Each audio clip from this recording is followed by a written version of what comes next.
Hey guys, I'm Heidi Prieb. Welcome back to my channel, or welcome if you're new here. This month on this channel, we're going to be talking about resilience. And today I want to go over something that I see getting mixed up left, right, and center online, which is the difference between trauma and hardship. Hardship being a set of circumstances that are really challenging and that require a lot of resilience for us to move through, but that ultimately we are able to make sense of.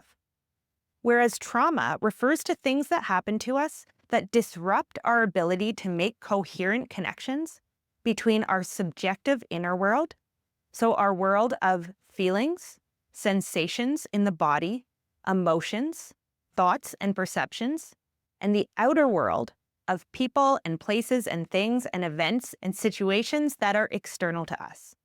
So when we are dealing with trauma, there's generally a very confused relationship between inner and outer world because something has happened that has disrupted our ability to form memories in a way that is adaptive for us. Versus when we are dealing with hardship, we're generally, to a reasonable degree, at choice about how we are going to connect our inner and outer world. So for example, you can have someone saying something like, "Oh, that thing that happened to you that you're claiming is traumatic also happened to me. And I'm fine. I found a way to get through it, to reframe my thinking about it, and to move on with my life. Ergo, if you're traumatized by it, you're just being dramatic." When in reality, what might be going on here is that the same event caused trauma for one person, so to cause incoherence in their system, whereas for the other person, for a variety of possible reasons that we're going to go into as this video goes on, that same event might have gotten stored in their system as a hardship. So as a quick rule of thumb, if you are able to change your thinking about something and reorganize the way that you're holding something in your mind in a way that allows you to regulate around it and choose the next steps that you take intentionally, it's likely that what you're dealing with is a hardship. So an example of this, I had a really challenging year this past year of my life. 2024 was just not it for me. I had a lot of things go wrong, and after a period of being very down and very sad, I was able to sit down with myself and go, you know what? I think it's time for me to start looking at how to create a new future for myself. Now that I've mourned the future I thought I was going to have, and I was able to find ways to regulate around the grief and the pain and the loss that I was moving through and choose a new way forward.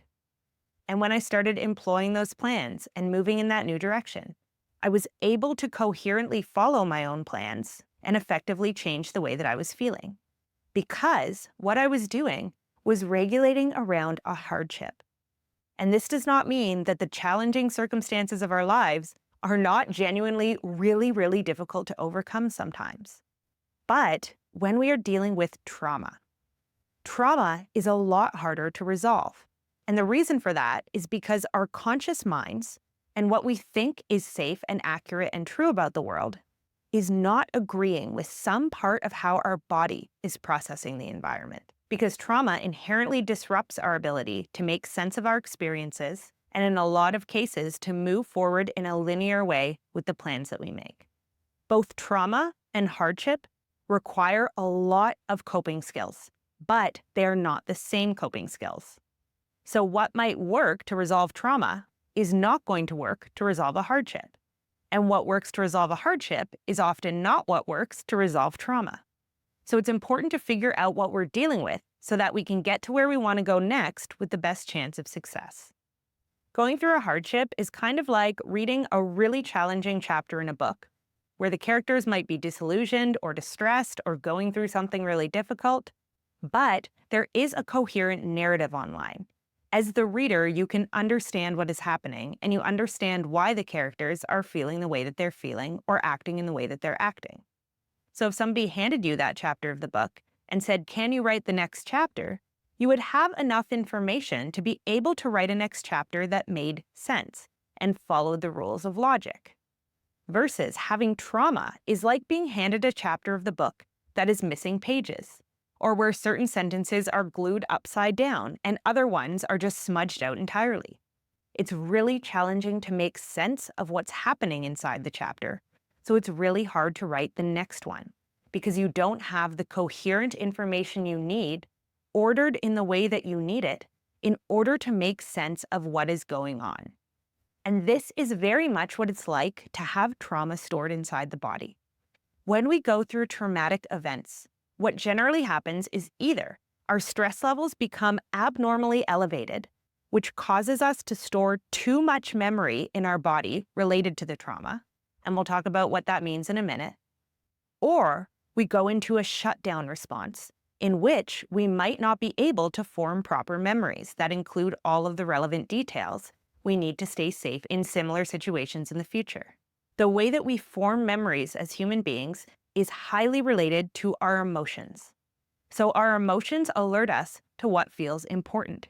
So if I wake up and look at my watch and realize I slept through my alarm and I have a really important business meeting to get to 15 minutes from now, my body is probably going to have a stress response, and I'm going to get pummeled with things like adrenaline and cortisol that are meant to get me out of bed and to meet the demands of my environment.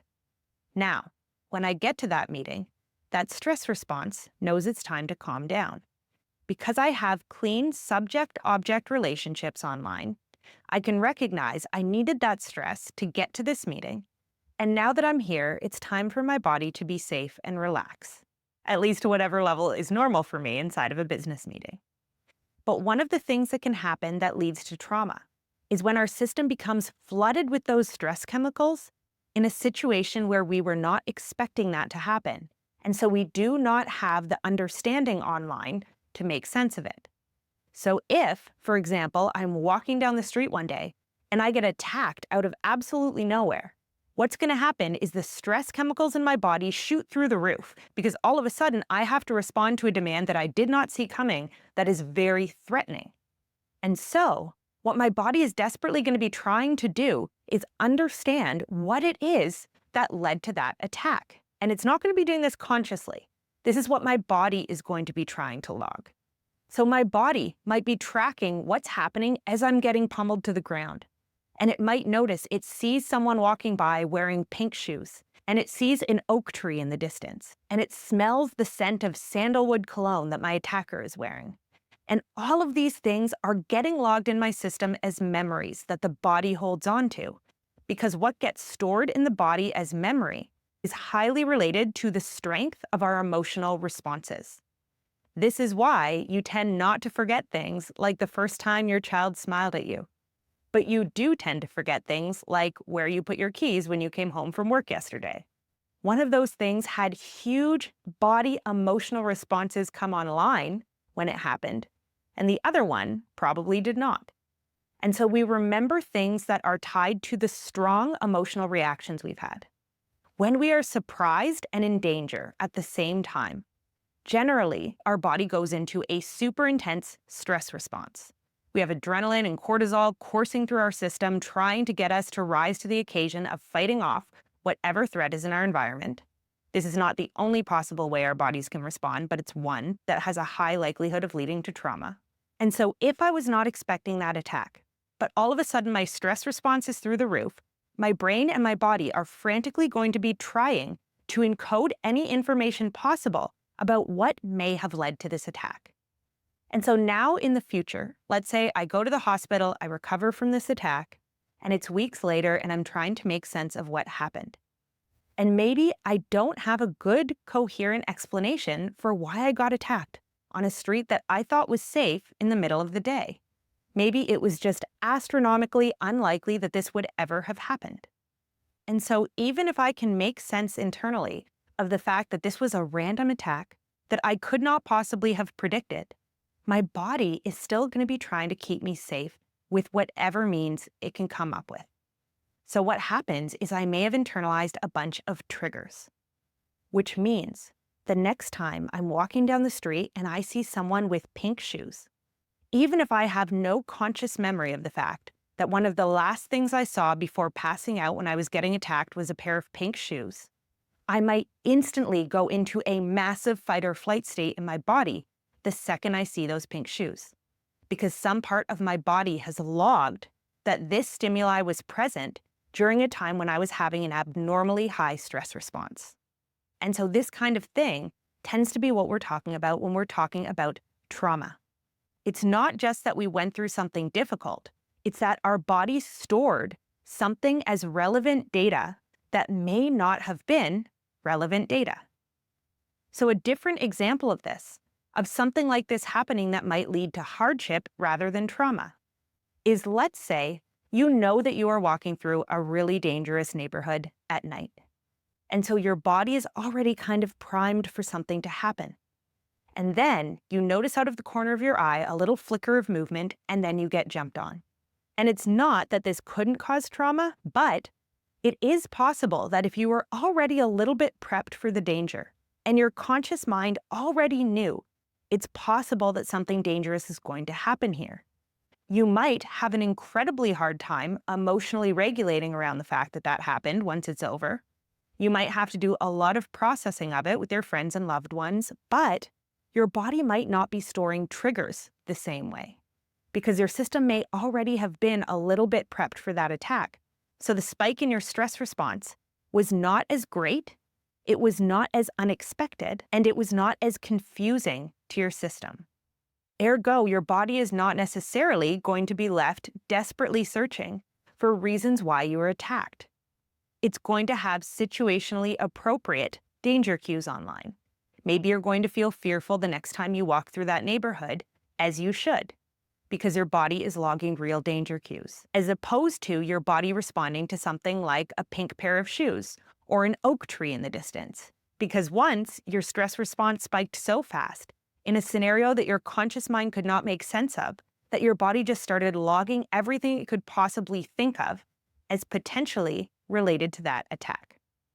Now, when we're dealing with something like this is where trauma therapy is incredibly helpful.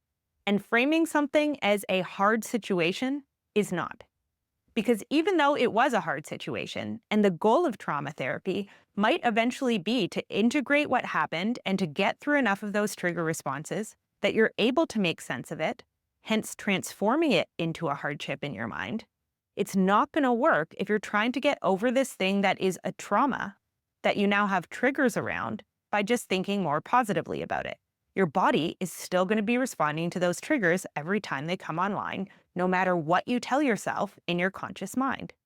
So trauma is not just about what happens to us. It's about how our minds and bodies can or cannot make sense of what happened to us, and which inaccurate subject-object connections might get left over in our nervous system because our bodies were storing inaccurate information about what led to the extreme shift in our body state.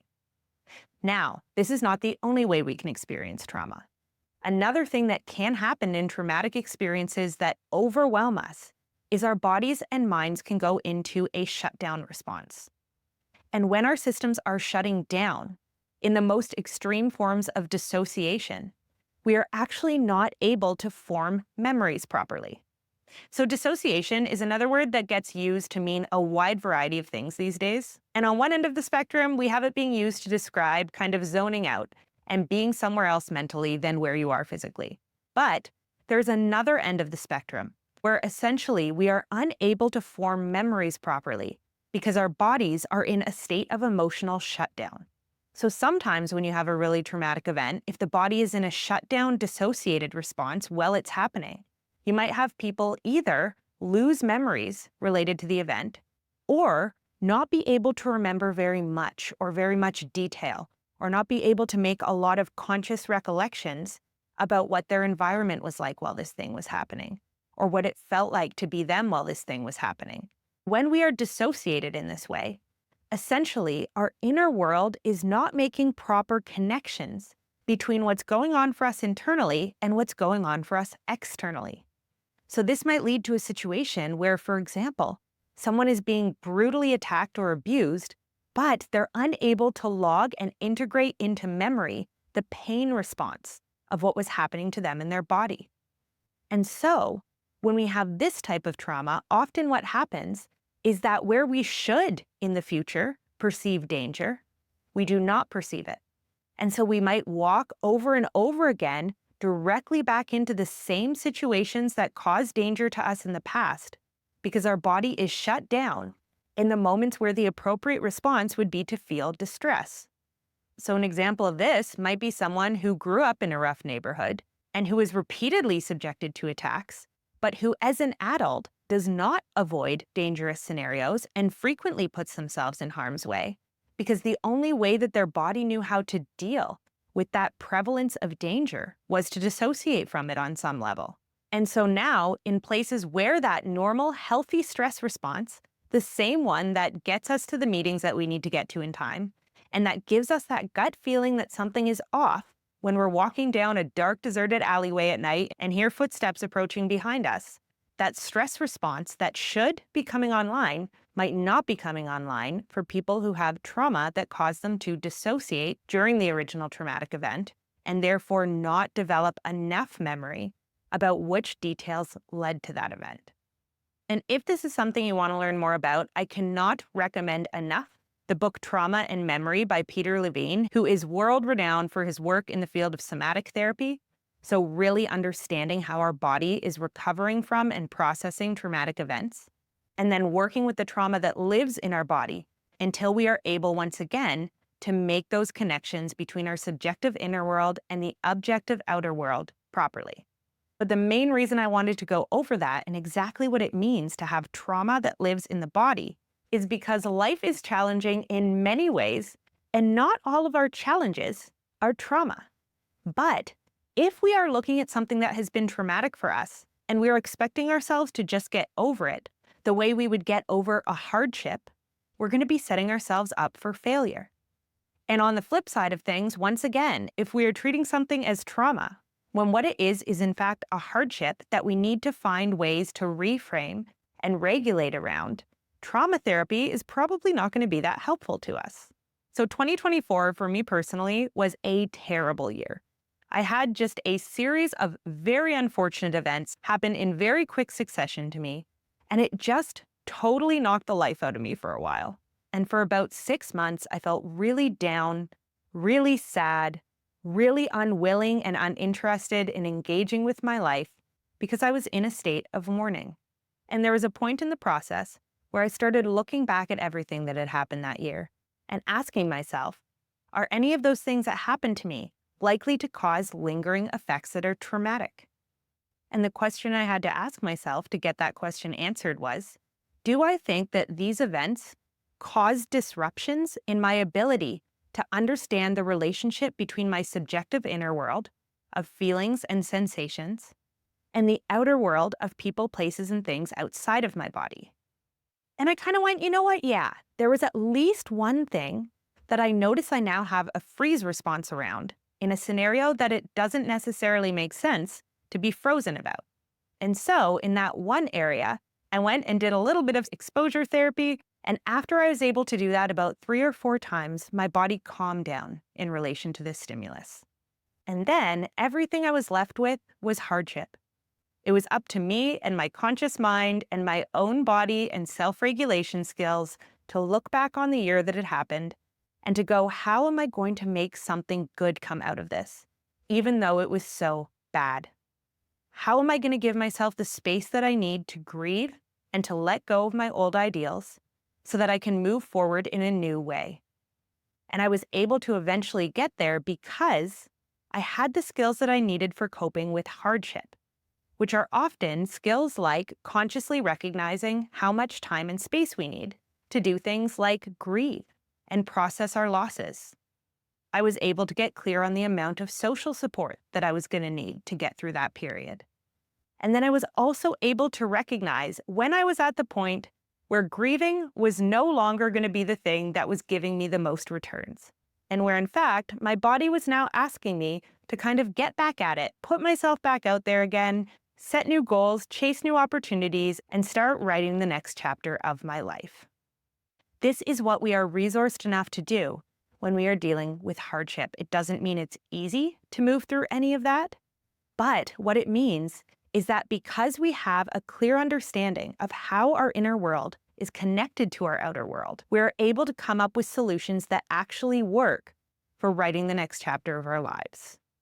Now, if what I had been dealing with, as at other points in my life I had, was in fact a series of triggers in which the way that my body was responding to my environment was quite different than the way that I was thinking about or making sense of my environment, if that's what I'd been dealing with, trauma therapy would likely have been a lot more helpful for me in moving forward, because I would have first needed to find a way to make sense of my world by clarifying the relationship between my subjective inner world and the objective outer world of people, places, and things, before I would be able to start moving forward in a way that makes sense. So when we're looking at healing trauma, what we're often looking at is working with therapists or somatic practitioners and doing treatments either like EMDR or exposure therapies or other somatic forms of work that help our body recognize when it's in a safe scenario from when it's in danger, so that our minds and our bodies end up getting back on the same page.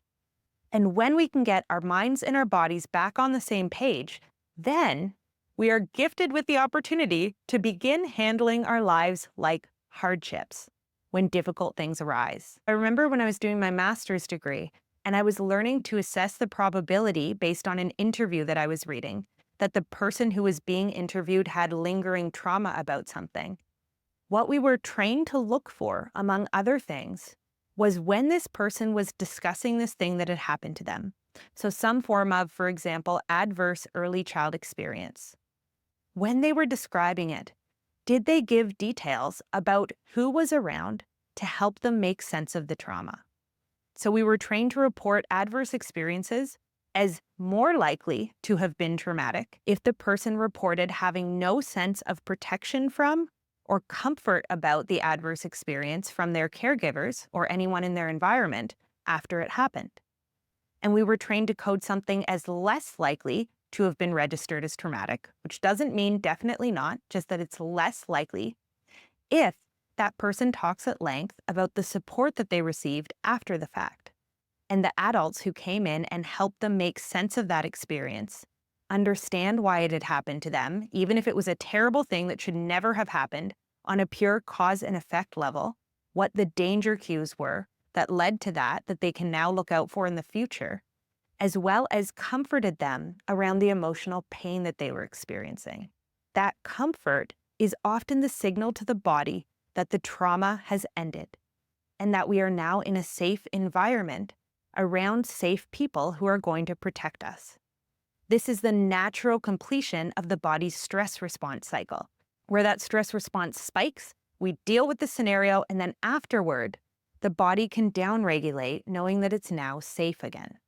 When trauma gets stored in the body, essentially what's happening is that stress cycle does not get the chance to complete. And so it's unclear to the person experiencing the trauma whether or not it is over. And so a lot of trauma therapy is also about learning in the presence of a competent other who is trauma-informed how to complete that stress response cycle when those triggers arise for us, rather than just perpetually react to them, or in a lot of cases, use some form of substance to downregulate from them. Because to be trapped in that stress response cycle is unbelievably taxing on the body. And this is a major reason why we find that substance abuse often goes hand in hand with having unresolved trauma. What I really want to drive home here is the idea that hardship or challenging situations are not the same as being trapped in a trauma trigger. Hardship is what happens when we have a challenging set of experiences that we are able to learn lessons from, which we apply to our future growth. Trauma is what keeps the body stuck in a state where it cannot learn because it's not making proper subject-object relations. And when we cannot learn, it's really hard to plan the next chapter of our lives effectively because we don't know which information is relevant that we ought to focus on and what is not, either because our body is, in some scenarios, responding with too much emotion relative to the amount of danger that we're in, or with not enough emotion relative to the amount of danger we're in. And then you can have complex forms of trauma where you have triggers going off in different directions at different things, and it overall leaves you with a very strong sense of internal disorientation. And this needs to get dealt with very differently than someone who is experiencing adverse conditions that they know how to make sense of, even if it's a bit challenging to figure out exactly how to do that.